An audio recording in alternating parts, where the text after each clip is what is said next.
இப்ப எங்களுடைய நெசவாளர் பிரிவு இந்த மாவட்டத்தினுடைய தலைவர் மணிகண்டன் காமராஜர் தெரு திருமங்கலத்தில் குடியிருக்கிறார். அவர் சொந்த வீட்டில் குடியிருக்கிறார். பக்கத்தில் இருக்க ஒரு 2 கிரவுண்டுக்கு இடம் கவர்மெண்ட் இடம். அந்த இடத்தை எப்படியாவது ஒரு பொதுமக்கள் பயன்பாட்டுக்கு கொண்டு வரணும்னு இவர் ஆசைப்படுறாரு. ஒரு பொதுமக்களுக்கான பார்க்கோ பூங்காவோ பிள்ளைங்களுக்கு ஒரு விளையாட்டு திடலோ. ஆனால் திமுகவை சேர்ந்தவங்க எப்படியாவது அந்த இடத்த ஆட்டையை போடணும்னு தொடர்ந்து பல்வேறு இடையூறுகளை இவர் ஒருத்தர் தான் அங்கிருந்து குறிப்பிட்ட வருவாய்த்துறைக்கு தகவல் தர்றாரு அப்படிங்கிறதுனால இவர் மேல மிகுந்த கோபத்தில் பல முறை இடையூறு செஞ்சிருக்காங்க. இப்ப இந்த சம்பவத்துக்கு முன்னாடி 6 முறை அவரை போலீஸ்ல கம்ப்ளைண்ட் பண்ணி 6 வட்டம் சிஎஸ்ஆர் வாங்கியிருக்காரு.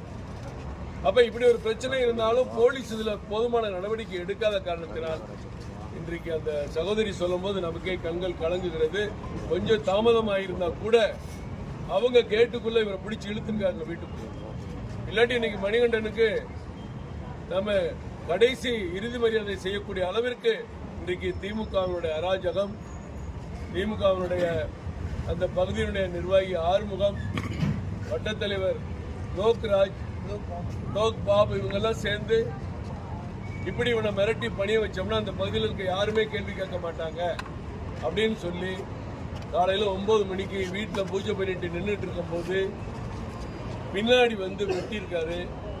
முன்னாடி வயிற்றுல கார்ல கையில ஹெல்மெட் போட்டு துணியை வேற கட்டியிருக்காங்க, முகம் தெரியக்கூடாது. இவர் ஹெல்மெட்டை பிடிக்க அடிச்சோன்னா அப்படியே ஓடிருக்கான் இன்னொருத்தரும். இது எவ்வளவு பெரிய அராஜகம். இதுக்கு போலீஸ் கமிஷனர் ஆபீஸ்ல கம்ப்ளைண்ட் கொடுத்தாச்சு. என்ன நடவடிக்கை? கைது பண்ணிருக்காம கேட்டா கைது பண்ண அவன் என்ன நடவடிக்கை? 4 நாள் கழிச்சு ஜாலியா டாட்டா காமிச்சு